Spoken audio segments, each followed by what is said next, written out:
Is the reason why we don't do that? I'm thinking of two things in my mind, and I want you to help me kind of figure out which one it is, or if it's something else, or a combination of these.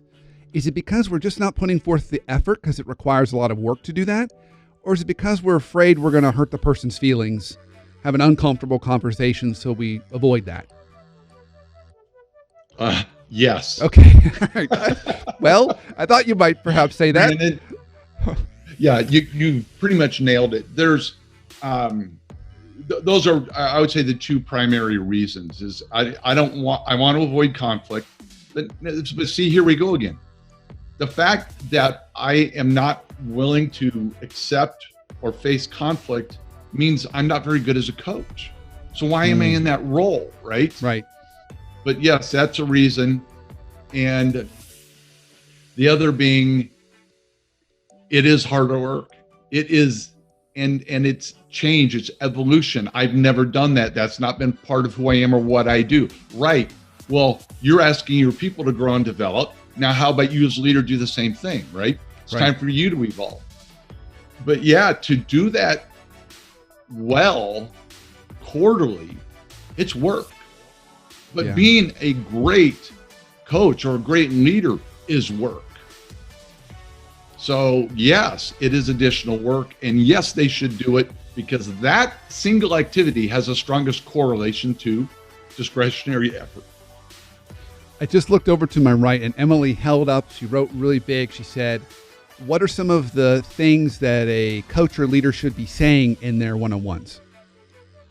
In their one-on-ones?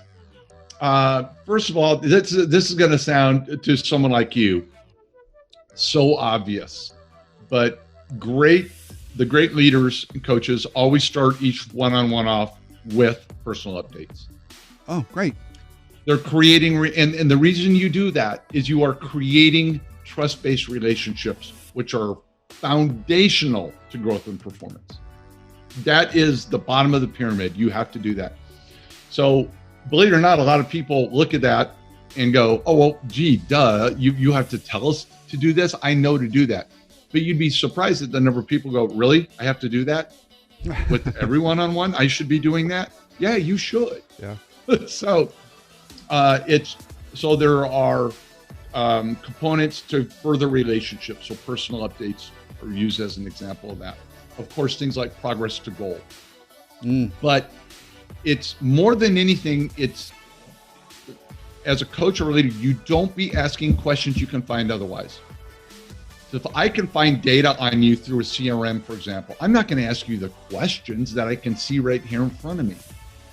So progress to goal, your role, what will they do differently? So there has to be components of relationship development, structure and accountability, be it challenge.